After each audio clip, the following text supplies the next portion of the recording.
Don't touch that cart, you useless little charity case. This isn't a daycare.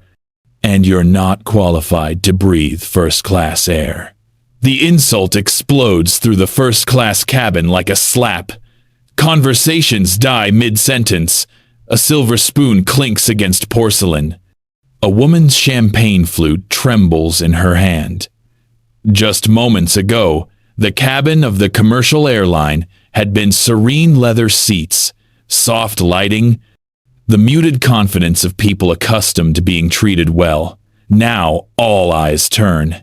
At the center of the aisle stands Arielle Brooks, 23 years old, a dark-skinned black woman, flight attendant intern on her final evaluation rotation.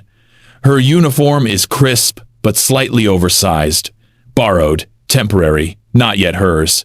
Her hair is neatly pulled back. Her hands rest on the service card exactly as she was trained. She has memorized every safety check, every courtesy script, every unwritten rule of survival. Be polite, be invisible, never challenge power. Towering over her is Captain Richard Halverson, 52, white, silver-haired, broad-shouldered, the head training captain, a man whose name opens doors and ends careers. Inside the airline, he is spoken of in reverent tones. A standard setter, a legend, a man who decides who belongs in the sky. He leans closer, his voice low but sharp, engineered to humiliate. Do you know how ridiculous you look standing here? He sneers. First-class passengers pay thousands of dollars, and they send you up here like some diversity experiment gone wrong. Arielle's chest tightens, her throat burns. She keeps her eyes forward. Yes, Captain, she begins softly. I was assigned to. I didn't ask you to talk. His voice snaps like a whip. Talking is how people like you expose how little you actually know. A few passengers shift uncomfortably. One man glances toward the cockpit. Another stares straight ahead, jaw clenched. No one intervenes. Halvorsen circles her slowly, hands clasped behind his back, studying her the way one inspects damaged equipment. Wrong posture, he mutters. Too slow, too hesitant. You people always mistake politeness for competence. The words you people hang in the air, heavy, deliberate. Arielle's fingers tremble against the cart handle. She tightens her grip, forcing stillness. I've completed all required modules, she says carefully. And per airline policy, I was cleared for Halvorsen slams his palm against the cart. The sound echoes down the aisle. Policy? He barks, laughing coldly. Don't quote policy to me. I wrote half the evaluations that decide who flies and who gets grounded. He straightens and turns toward the passengers, adopting the tone of a public servant.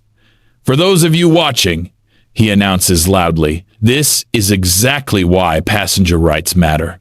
You don't want untrained, emotionally unstable people handling safety equipment at 35,000 feet. A murmur ripples through the cabin. Arielle feels the accusation land like a brand. Emotionally unstable. Dangerous. Unfit. Halvorsen steps closer, invading her space. Let me guess, he whispers, voice dripping with sarcasm. You think smiling and nodding makes up for the gaps? That someone will protect you because you look sympathetic. His eyes rake over her uniform. Newsflash, he continues. The sky doesn't care about feelings, and neither do I. Arielle swallows hard. Her instincts scream to step back, but interns are taught never to retreat unless ordered. I'm following procedure, she says. Barely above a whisper. Halvorsen smirks.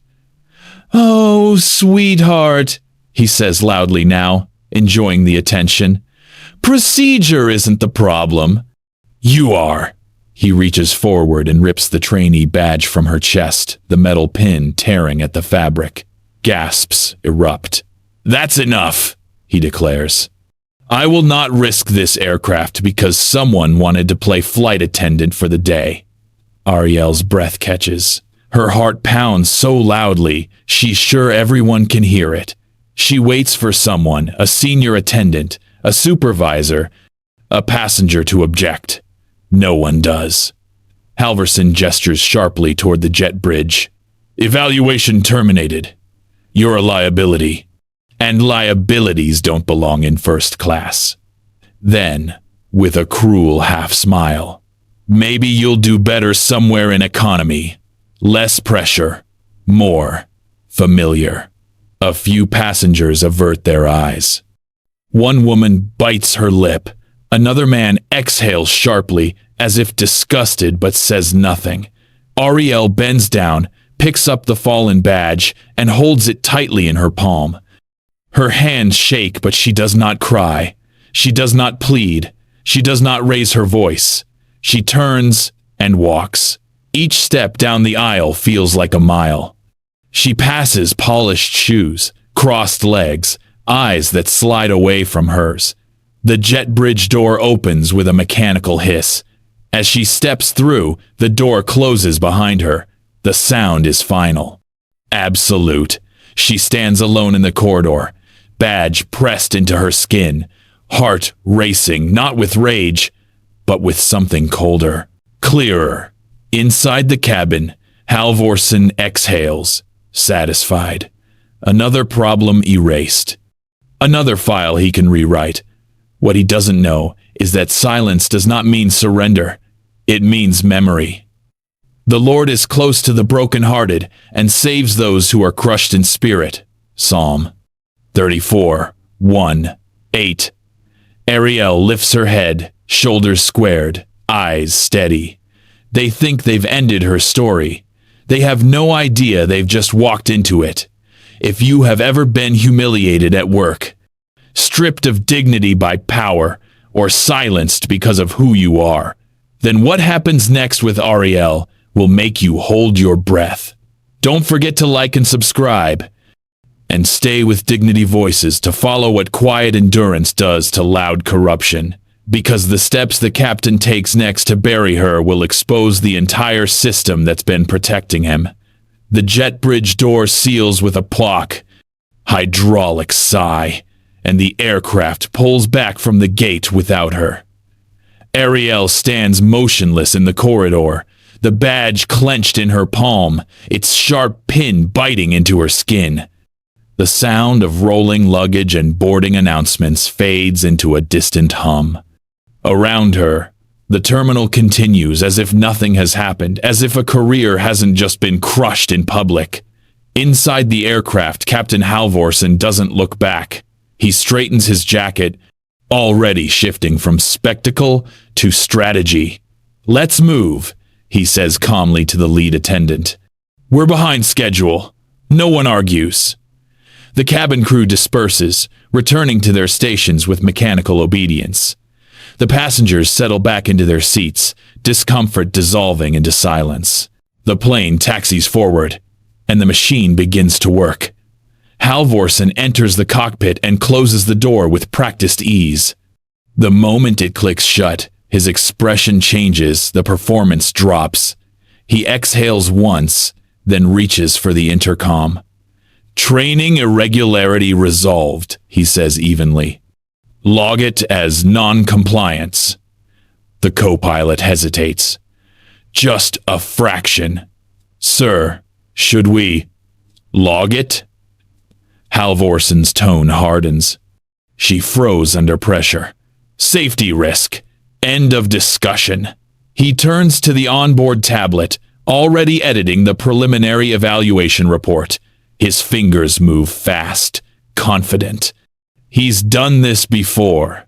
Under observed behavior, he types emotional instability, failure to follow direct instruction, inability to operate under stress, under recommendation, immediate removal from program. He doesn't mention the shove. He doesn't mention the language. He doesn't mention the audience. Truth is inefficient. Narrative is everything.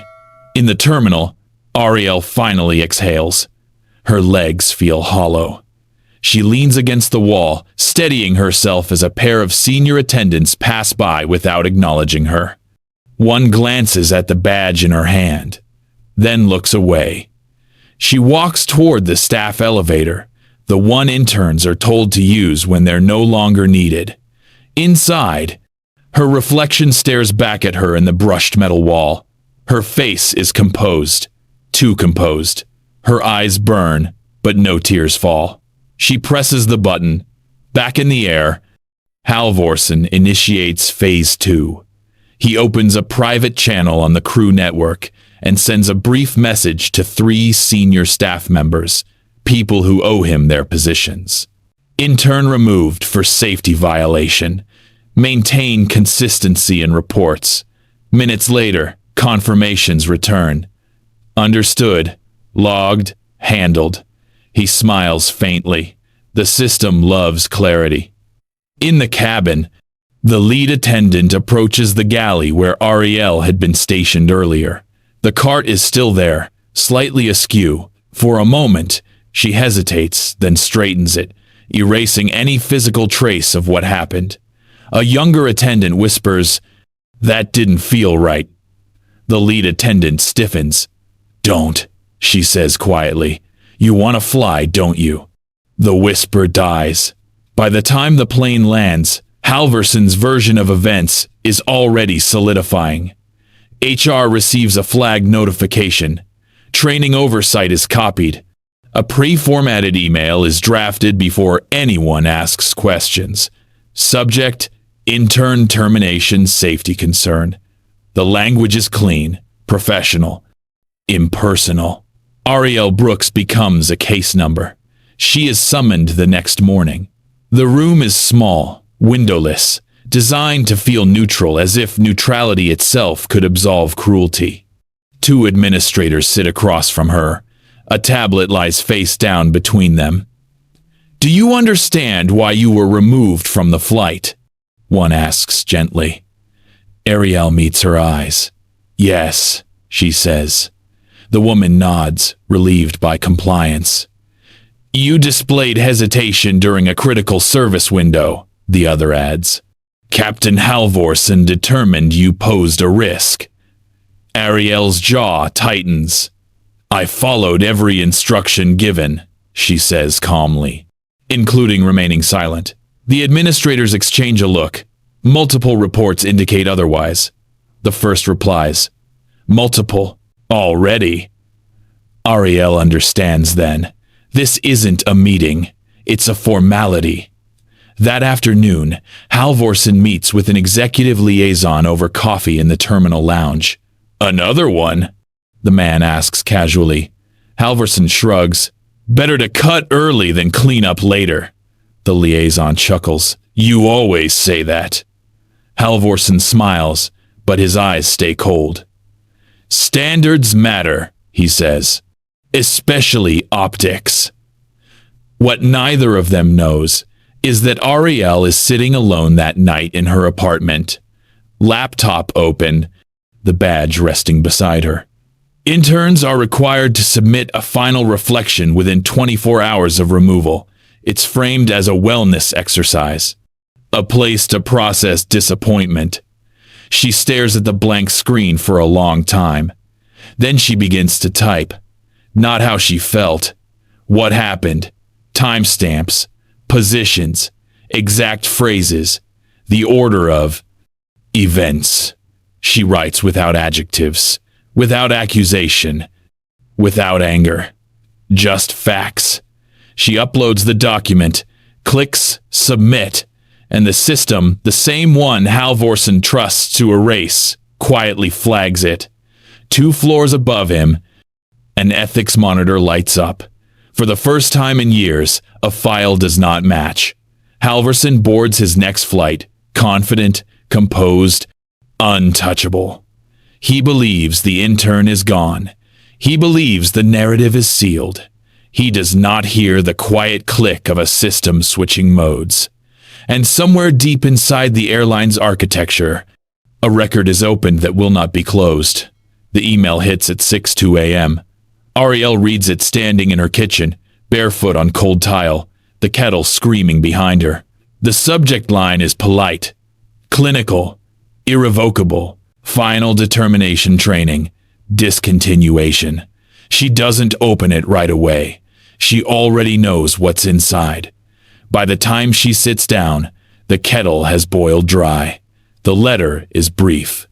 It cites multiple corroborating reports, failure to meet safety standards, and risk exposure to passengers. Her name appears 6 times. Captain Halvorson's appears once attached to the word authority. At the bottom, a sentence lands with surgical precision. This decision reflects our commitment to safety and accountability. Accountability. Not hers, theirs. By noon, the story is no longer private. Arielle's phone vibrates as she exits the staff elevator, messages stacking, overlapping, spiraling. Did you see this? Is this about you? I'm so sorry. A push notification flashes across her screen from a local aviation blog. Commercial airline removes intern over safety concerns. She clicks. The article quotes an anonymous training source. It describes her as emotionally overwhelmed, non-compliant, and unprepared for high-pressure environments. The language is clean, corporate, devastating. Comments begin to load. If she couldn't handle first class, she shouldn't be there. Standards matter.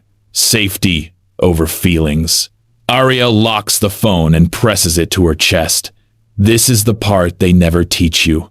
Inside airline headquarters, the mood is defensive. A compliance officer scrolls through internal chat logs while a legal liaison paces behind him. The intern's reflection report sits open on the screen, unread, flagged by the system overnight. Do we need to worry? The liaison asks. The officer hesitates. It's detailed. How detailed? Enough to raise questions about corporate negligence if it's ignored. The liaison exhales sharply. We can't afford that word right now. Across the city, Halvorson watches the coverage with satisfaction. He sips coffee in the executive lounge, legs crossed, posture relaxed. He has already given his statement measured, professional, sprinkled with concern. Training is demanding, he had said to communications. Not everyone is ready. They loved that line. He checks his phone. No calls. No alarms. He believes the machine has done its job. Arielle is summoned again, this time not to HR, but to a training review panel. The room is larger. Glass walls. A long table with nameplates and bottled water. A court masquerading as a conference. 3 executives. 1 legal observer. No union representative. Miss Brooks, the chair begins. This is an opportunity for clarification. Arielle sits straight, hands folded. They play the footage, a partial clip, no audio. The shove is off frame. Her stillness reads as hesitation. Why didn't you respond? An executive asks. I was instructed not to speak, Arielle answers. By whom? Captain Halvorson. A pause. The legal observer clears his throat. Our concern, he says, is legal accountability. If a trainee freezes under stress, I didn't freeze, Arielle says calmly. I complied. The word hangs there, uncomfortable. They do not ask follow-up questions. Outside the room, a group of trainees waits. Some avoid her eyes. One meets them, briefly fear flickering across her face. Later, in the hallway, a senior attendant pulls Arielle aside. You should let this go, she whispers. They'll bury you. Arielle nods. She has already learned that silence is their favorite tool. The humiliation reaches its peak that evening. A televised segment airs inside airline training standards. The host praises the company's swift action. A blurred image of Arielle appears on screen. She failed a critical evaluation, the host says. In aviation, mistakes can cost lives. Arielle turns off the TV. Her name trends for exactly 43 minutes. Then it disappears. What no one sees is the internal thread lighting up at midnight. A junior auditor, new, careful, unjaded, has finally read the intern's reflection report in full. He notices the timestamps, the sequence, the specificity. He pulls the full cabin footage. It doesn't match. He doesn't say anything yet. He forwards it to ethics, just in case. Halverson boards another flight the next morning, confident as ever. A few crew members greet him differently now. Polite, cautious. He mistakes it for respect. He addresses the trainees before departure. "Let this be a lesson," he says lightly. "The sky doesn't tolerate weakness. No one claps. Arielle spends the day doing something radical. Nothing. She does not post. She does not defend herself. She does not beg for sympathy. She documents. She saves screenshots, records, dates, lists, witnesses, cross-references, policies. She is not fighting a man. She is mapping a system. By nightfall, the airline's legal department receives a quiet memo from ethics. Preliminary inconsistencies identified. Recommend hold on public statements. The memo is marked confidential. It is ignored. That is the mistake. For nothing is hidden that will not be disclosed, nor anything concealed that will not be known or brought out into the open. Luke 8:1-7. Arielle closes her laptop just after midnight. Outside, planes rise into the dark, lights blinking like distant promises. They humiliated her publicly. They think that was the end. They don't realize humiliation is loud, truth is quiet, and quiet travels farther. If you have ever been blamed for a system's failure, erased by corporate lies, or punished for staying calm, then what happens next will leave you stunned. Don't forget to like and subscribe, and stay with Dignity Voices as this story turns. The silence they forced on her becomes the most dangerous thing they've ever ignored. Silence is not empty. It has weight. Arielle feels it the moment she steps out of the review building and into the open air. The city hums around her, traffic, footsteps, distant engines, but inside her, something has gone still. The humiliation has passed. The noise has burned out. What remains is clarity. She does not rush home. Instead, she walks. Past the perimeter fence where planes taxi like obedient giants.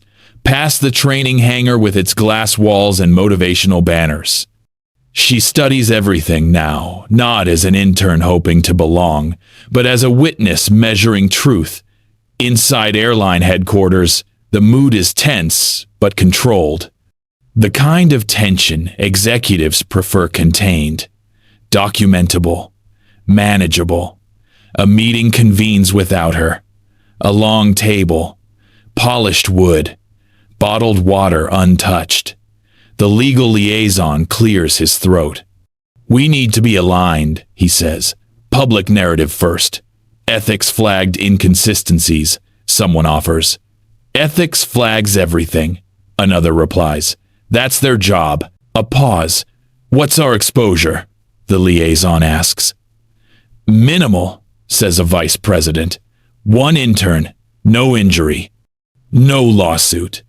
The word intern hangs there like insulation, protective, diminishing.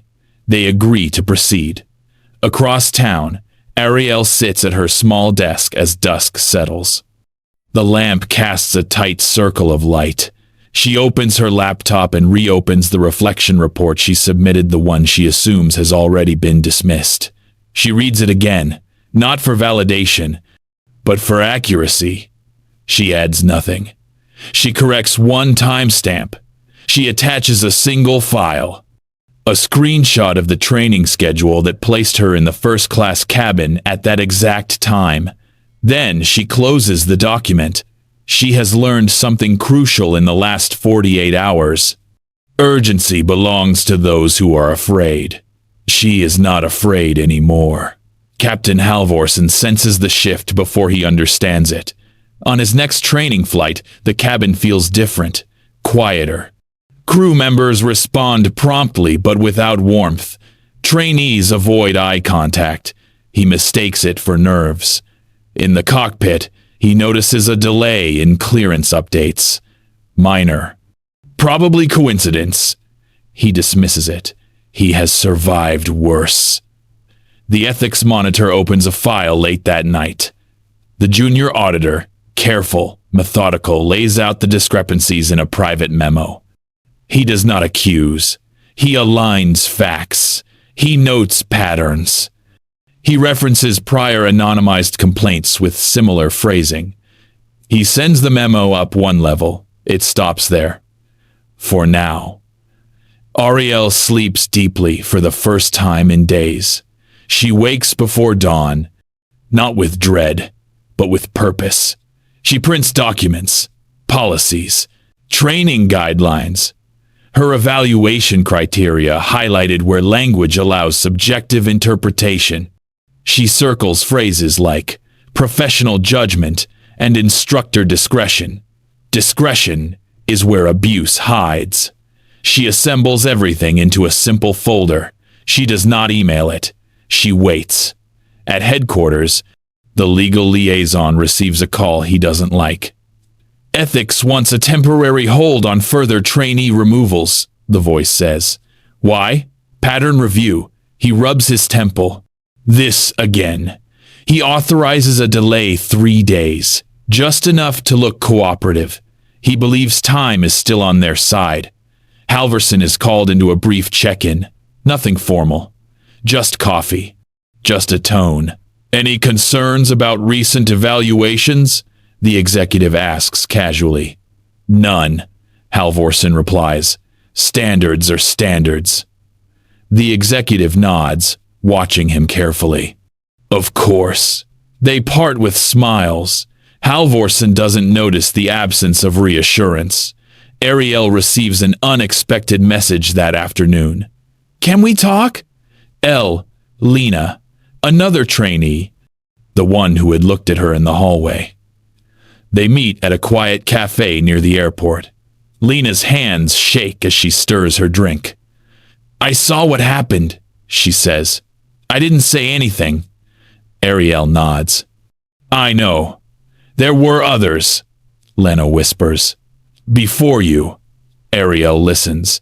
She does not interrupt. That night, a second reflection report is submitted. Then a third. Each one precise, calm, similar in structure, different in detail. The ethics monitor pings again. This time, it does not stop. The executive board receives a consolidated brief marked internal sensitive. No headlines. No conclusions. Just alignment. The chair reads it twice. Who approved the public statement? She asks quietly. No one answers. Halvorsen boards another flight and senses something unmistakable now. Fear. Not in himself, but around him. A supervisor avoids his gaze. A trainee hesitates before responding. The lead attendant asks for clarification, something she has never done before. He smiles through it. He has always smiled through it. But that night, alone in his hotel room, he opens his tablet and reviews his past reports. He scrolls faster than usual. He deletes nothing. He believes deletion looks guilty. Arielle receives a formal notice 2 days later. Request for voluntary interview. Voluntary. The word is chosen carefully. She agrees. The room is different this time. Smaller. No glass walls. Just 2 people from ethics and a recorder on the table. They ask open-ended questions. She answers with facts. They ask how she felt. She answers with dates. They ask what she wants. She pauses. I want the record to be accurate, she says. That is all. The system begins to realign. Quietly, training evaluations are paused. A compliance review is announced internally. Communications drafts are rewritten, then scrapped. A board member asks for historical data. Someone hesitates. Someone else provides it. Halvorsen is grounded. Temporarily, they say. Administrative. Routine. He does not argue. He tells himself this is a phase. Arielle walks past the training hangar again days later. This time, she notices the banners coming down. Standards, excellence, integrity. Words are easy to remove. Structures are not. She keeps walking. Inside headquarters, the chair closes the final file for the day. This isn't about one intern, she says to the room. It never was. No one disagrees. That night, Arielle places her folder on the shelf. She no longer needs to add to it. The silence has done its work. And somewhere deep inside the airline's machinery, gears grind against each other, slow, irreversible. The system has noticed her, and it will not forget. The summons arrives without ceremony. No apology, no acknowledgement of what's already happened. Just a calendar invite marked mandatory and a room number she has never been inside before. Arielle arrives early. The room is wide and windowless, designed to feel neutral. Objective, safe, for decisions that change lives. At one end of the table sit 3 executives. At the other, 2 members of ethics. A recorder blinks red in the center. Captain Halvorsen enters last. He does not look at her. He takes his seat with the ease of a man accustomed to being believed. The chair clears her throat. This meeting concerns discrepancies in training evaluations. Halvorsen smiles faintly. Happy to clarify. The screen behind them lights up. Footage appears, not the partial clip aired publicly, but the full cabin recording. Audio included. Time-stamped. Unedited. Arielle watches Halvorsen's reflection in the glass. She does not look at the screen. The room fills with his voice. Don't touch that cart, you people. Liability. The shove lands on screen this. Time clear. Undeniable. No one speaks. Halvorsen shifts in his seat. That angle doesn't show context, he says smoothly. I was correcting unsafe behavior. The ethics officer nods once. We anticipated that concern. A second video plays. Another flight. Another intern. Different day. Same tone, same language. Same physical proximity. Then another. The pattern forms like a spine. Arielle finally lifts her eyes. Not to him, but to the table. This isn't about one incident, the chair says quietly. It's about consistency. Halvorsen's jaw tightens. You're taking isolated moments and aligning them with records you authored. The ethics officer interrupts, which do not match the footage. The word records lands heavily. Arielle feels it then the shift. The air pressure change before turbulence. She is no longer the subject. She is the axis. Halvorsen leans back, folds his arms. With respect, you're risking the integrity of the program over a disgruntled trainee. A murmur ripples. Arielle speaks for the first time in the room. 3, she says. Heads turn. 3? The chair asks. 3 times, Arielle continues calmly. I was instructed not to speak during evaluation. Each time documented. Each time followed by language that framed my silence as incompetence. She slides a single page across the table. Dates. Times. Signatures. No adjectives. No accusation. Halverson laughs once, sharply. You're turning compliance into misconduct. Arielle meets his eyes. No, she says. I'm turning records into facts.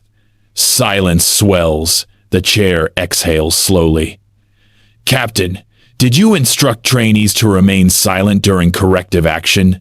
Halvorsen hesitates just a fraction. Sometimes, he admits, to maintain control. And then penalize them for non-response, the chair adds.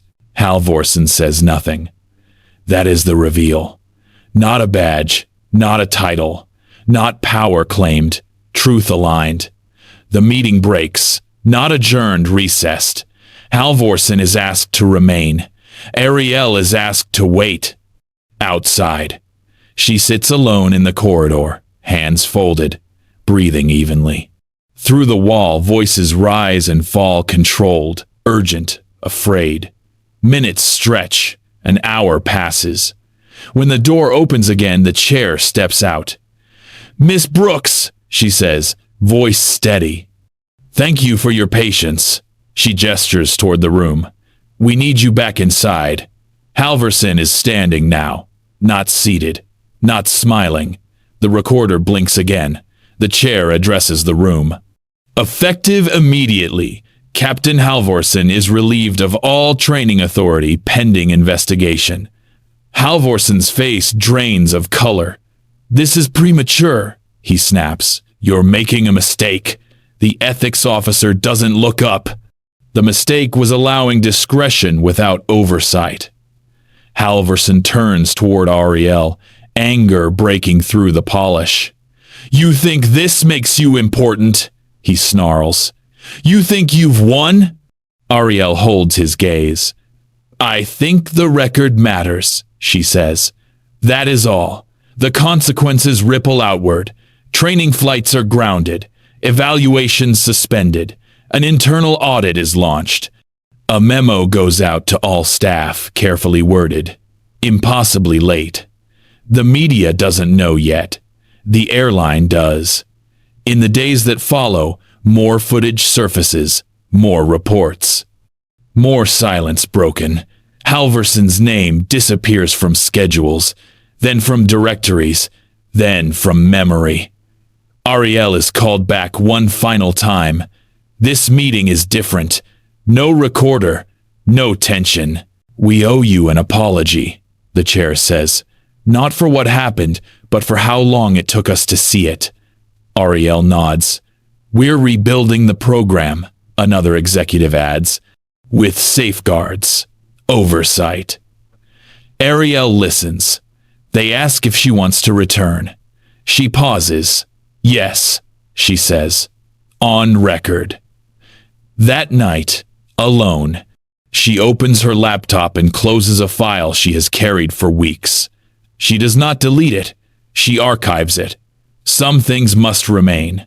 The integrity of the upright guides them, but the unfaithful are destroyed by their duplicity. Proverbs 11:3. Outside planes lift into the dark, lights steady, unafraid. Arielle watches from the terminal window. She has not raised her voice. She has not demanded revenge. She has not broken character. She has simply refused to lie. And the system slow, grinding, imperfect has finally turned toward the truth. If you have ever been told to stay quiet while someone rewrote your story, then what happens next will restore your faith in justice. Don't forget to like and subscribe, and stay with Dignity Voices as the reckoning unfolds. The airline tries to contain the damage and learns that truth doesn't negotiate. Justice does not arrive with sirens. It arrives with calendars cleared, flights grounded, and language rewritten. The first sign is silence. Arielle notices it early Monday morning when her inbox stays empty. No updates, no requests, no carefully worded reassurances. For weeks, her name has moved through systems like a disturbance. Now nothing. She understands the signal. Things are happening where she is not invited. At airline headquarters, the building wakes differently. Security checkpoints are reinforced. Executive assistants arrive earlier than usual. Conference rooms are booked in overlapping blocks with no titles attached. The word investigation is never spoken aloud, but it is everywhere, embedded in posture, in tone, in the way people avoid eye contact. The board convenes at 7:30 a.m. No slides, no branding. Just binders. The chair opens the meeting with a single sentence. We are past containment. No one argues. The first binder details training, oversight failures, evaluation authority consolidated under one role. Limited cross-checking, minimal auditing of instructor discretion. It reads like a blueprint for abuse disguised as efficiency. The second binder goes deeper. Internal emails, scheduling anomalies, edited reports. A pattern of removals clustered around trainees who shared the same traits. Silence, compliance, difference. The third binder is the heaviest. Legal exposure. Not lawsuits yet, but trajectories. Forecasts, probabilities. Worst case, someone asks. The general counsel doesn't look up. Systemic liability. The room tightens. That is the phrase they fear most. Captain Halvorsen is notified at 9:12 a.m. The message is brief, effective immediately. Your access to all airline systems has been suspended pending outcome of review. No salutation, no signature, just consequence. He stares at the screen longer than necessary, waiting for a follow-up that never comes. He calls a contact in training oversight. The call goes to voicemail. He tries another. Nothing. For the first time in decades, his name opens no doors. Arielle receives a different message. A single line from ethics. Please stand by. She closes the laptop. She goes for a walk. By noon, the airline issues an internal operational notice. Training flights paused. Evaluations frozen. All instructor authority temporarily revoked pending recalibration. The language is neutral, administrative. The effect is seismic. Across the network, planes remain at gates. Schedules unravel. Crews wait without explanation. Trainees sit in break rooms, staring at screens that no longer update. No one says Arielle's name, but everyone feels her absence like pressure change. In the afternoon, regulators arrive. Not with cameras, with credentials. They request documents, all of them. The compliance team scrambles. Files are duplicated. Access logs are audited. Metadata becomes testimony. Someone asks if they can delay. The answer is no. Halvorsen sits alone in his home office, surrounded by certificates and plaques that no longer mean what they used to. He opens his personal laptop and reviews his past evaluations, scrolling with increasing urgency. He convinces himself this is procedural, temporary. Then his attorney calls. They're not negotiating, she says. They're aligning. With what? He snaps. With the record. The record is merciless. It shows not malice but repetition, and repetition is indefensible. At headquarters, the board reconvenes in emergency session. The chair does not raise her voice. We are initiating a full structural reset, she says. Training oversight will no longer report through operations. Someone objects weakly. That's unprecedented. So is what we allowed, she replies. Votes are cast. Unanimous. Arielle is asked to attend a briefing, not as a witness, as a reference point. She sits at the edge of the room while systems are discussed, new safeguards, dual sign-off requirements, anonymous escalation channels that actually escalate. They ask if this aligns with her experience. She answers carefully. Yes, she says, if it's enforced. Heads nod. Notes are taken. The airline's communications team drafts a statement, then discards it, then drafts another. Each version is softer than the last. They realize something too late. There is no language that makes this disappear. Halvorson receives the final notice at dusk. Your employment is terminated effective immediately. No explanation, no meeting, no appeal. He reads it twice, then a third time. He tells himself this is how it ends for other people. The next morning, news breaks. Not the details. Just the headline. Airline suspends training program. Amid oversight review investors react. Partners hesitate. Sponsors request clarification. The market does not like uncertainty. Inside the airline, the fallout accelerates. Executives resign quietly. Others are reassigned. Entire departments are restructured in hours. A new task force is announced. They call it reform. They mean survival. Arielle stands at the observation deck as planes take off one by one, slowly resuming movement. She watches the lights blink against the sky, steady and indifferent. A junior trainee approaches her hesitantly. They said you changed things, she whispers. Arielle shakes her head gently. I didn't, she says. I just didn't disappear. By week's end, the system has reoriented. Not healed, not forgiven, just corrected. The board issues a directive. All training authority to be audited annually. All intern reports to be reviewed by independent ethics. All complaints preserved, not summarized. The machine has learned too late for some, but not for all. Arielle receives her reinstatement notice. Formal. Official. She reads it once, then sets it aside. She understands now. Reinstatement is not the victory. Recognition is. In his empty office, Halvorson packs his things. Awards, photos, letters of praise. He pauses at one plaque, then places it face down in the box. For the first time, there is no one left to impress. That night, Arielle writes one final entry, not a report, a note to herself. Truth doesn't rush. It waits until lies grow tired. She closes the notebook.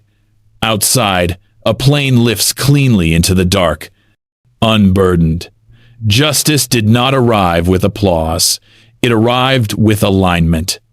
And alignment changed everything. The collapse does not come all at once. It comes in waves. The first wave is administrative. Training schedules vanish from internal systems overnight. Access permissions reset. Evaluation authority reassigned to interim committees with unfamiliar names. Entire calendars clear without explanation. Employees arrive at work to find meetings canceled and roles undefined. The second wave is human. People begin to speak. Not loudly, not publicly, but enough.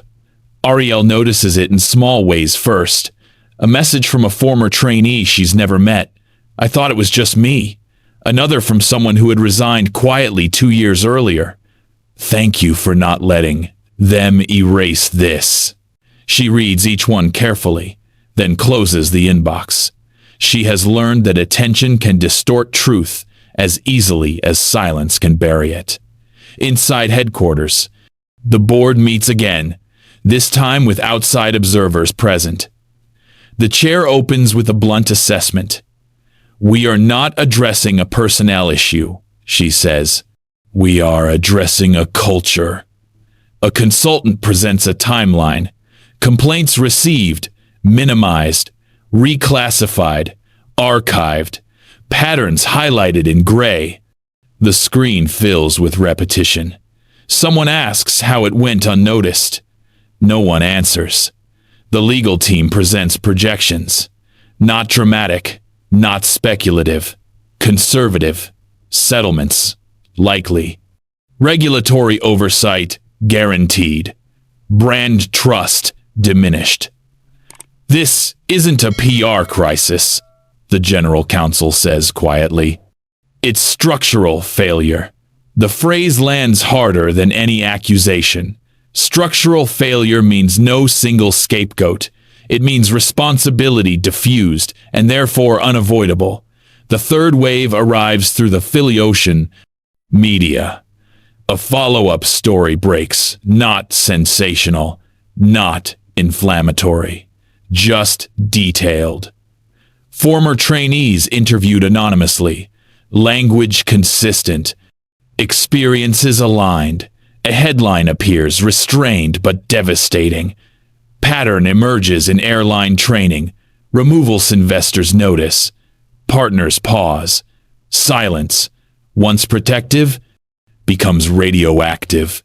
Arielle walks past the terminal cafe where she once sat with Lena. This time, the tables are full of people talking not about flights, but about fairness. She overhears fragments. Did you see the review? They knew. How long did this go on? She keeps walking. Halverson's name surfaces again, not as a villain, but as a reference point. An anchor, a constant, not the problem, but a symptom allowed to thrive. Former colleagues distance themselves. Some claim ignorance. Others apologize publicly, then privately. The system turns inward, consuming its own explanations. A closed-door hearing convenes with regulators. No cameras, no leaks. Documents reviewed. Procedures examined. Oversight mandates discussed. The airline agrees to terms it never imagined accepting. Independent monitors. Reporting requirements. Annual audits. The cost is high. The alternative is higher. In the midst of it all, Arielle is invited to speak to a small internal forum. Not to testify, to advise. She stands at the front of a modest room. No stage, no microphone. Just people. I'm not here to represent anyone, she begins. I'm here to describe what happens when discretion goes unchecked. She speaks calmly, factually, about silence mistaken for weakness. About compliance weaponized against those taught to obey. About systems that confuse efficiency with morality. No one interrupts. When she finishes, there is no applause.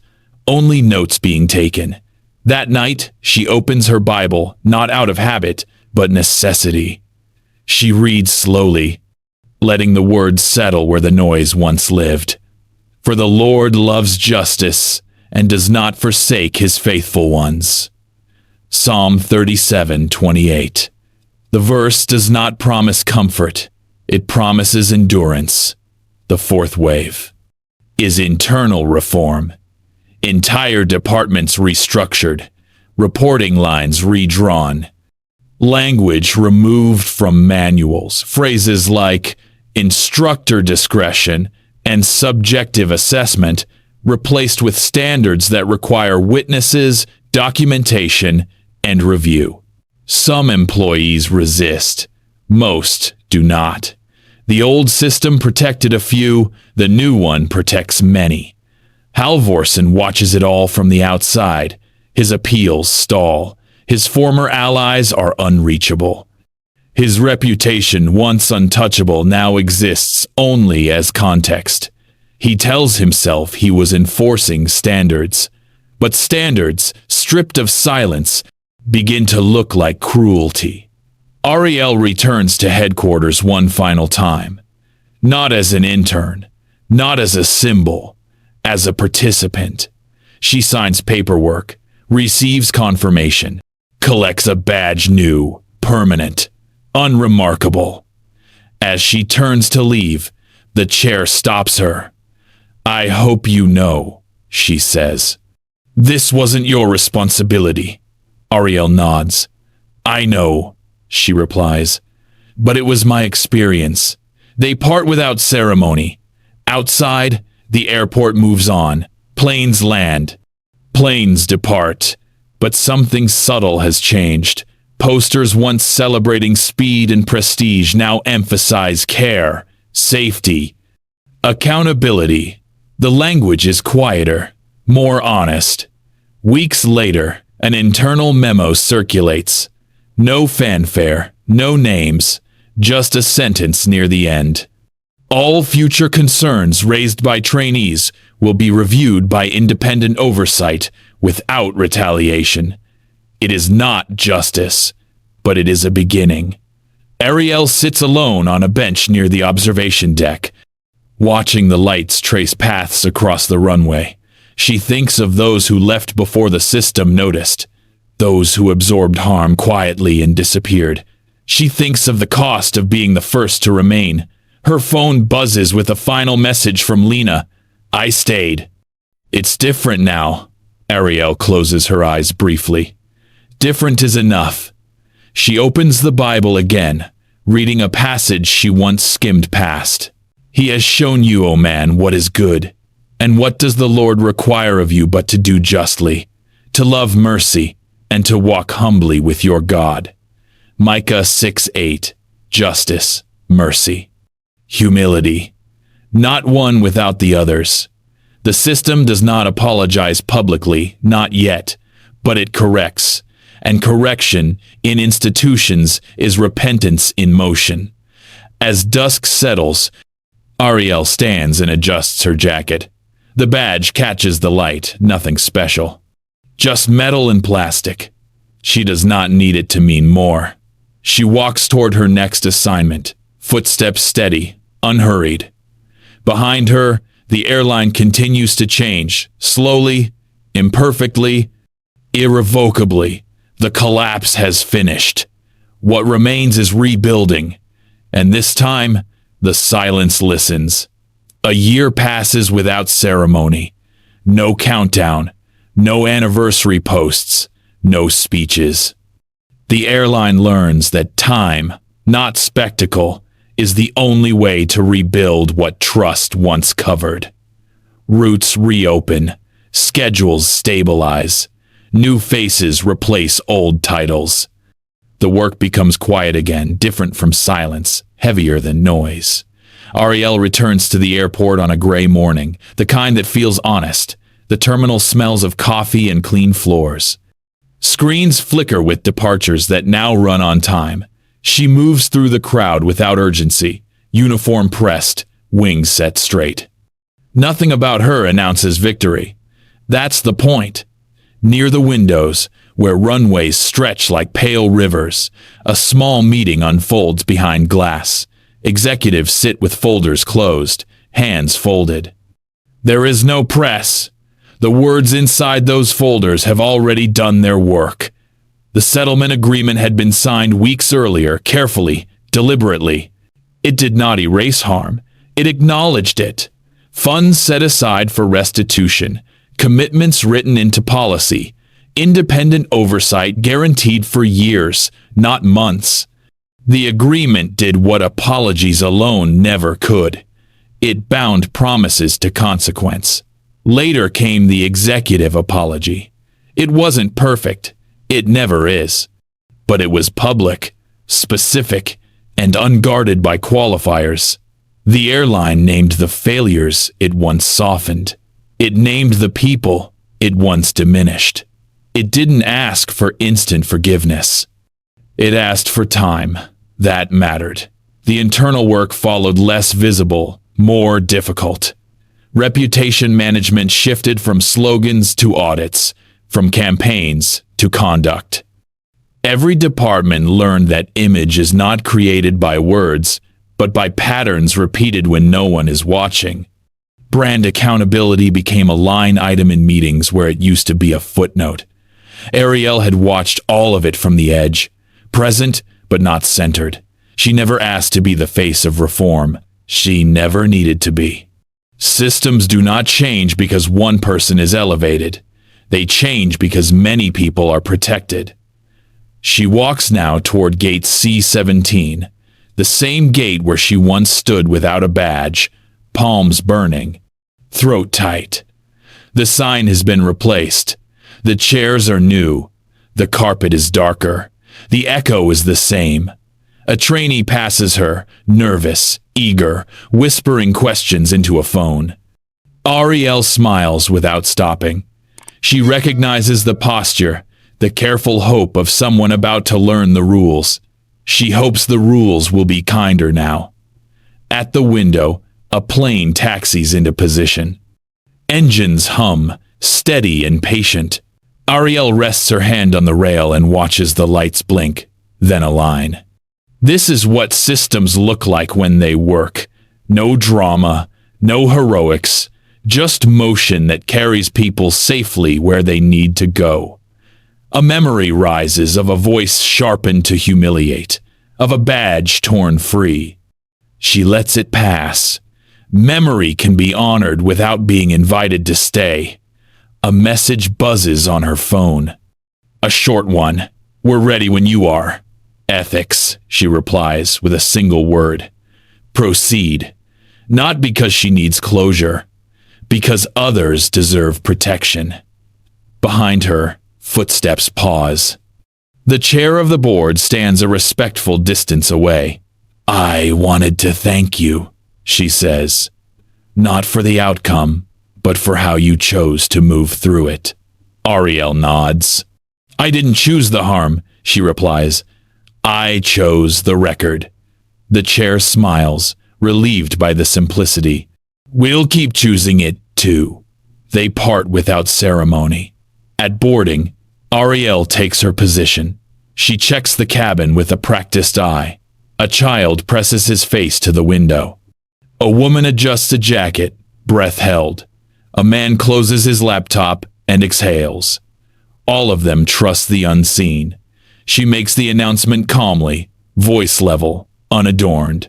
Safety first, courtesy next. The plane responds with quiet attention. The doors close. The cabin settles. As the aircraft rolls, Arielle glances once more toward the terminal, toward the place where truth first found its footing. She does not wave. She does not bow. She stands where she belongs and lets the work speak. The plane lifts cleanly. Later, at cruising altitude, she steps into the galley and takes a breath not because she needs it, but because gratitude is a discipline. She opens her small Bible and reads the lines she has learned to carry lightly. "He has told you, O mortal, what is good, and what does the Lord require of you, but to do justice, to love mercy, and to walk humbly with your God?" Micah 6:8. Justice, mercy, humility. Not as slogans, as practices, she closes the book. When the flight lands, nothing extraordinary happens. No applause, no recognition. People gather bags and move on with their lives. That is the quiet triumph, the absence of fear where it used to live. Outside, the runway gleams after rain. The lights hold steady. Arielle walks toward her next assignment with unhurried steps. She has learned what lasts. She has learned what doesn't need to shout. Justice didn't arrive as a spectacle. It arrived as alignment. And alignment, once found, keeps moving. If you've ever been told to stay quiet, to accept less, or to carry blame that wasn't yours, remember this story. Quiet courage can reshape loud systems. Like, subscribe, and stay with Dignity Voices for stories where truth endures and dignity rises. This story reminds us that righteousness is not proven by volume, but by faithfulness over time. God's word teaches that truth, patiently kept, becomes light when the moment is right. You may never choose the trial, but you can choose the integrity that carries you through it. When we refuse to lie, even softly, we give justice room to breathe. And when justice breathes, communities heal.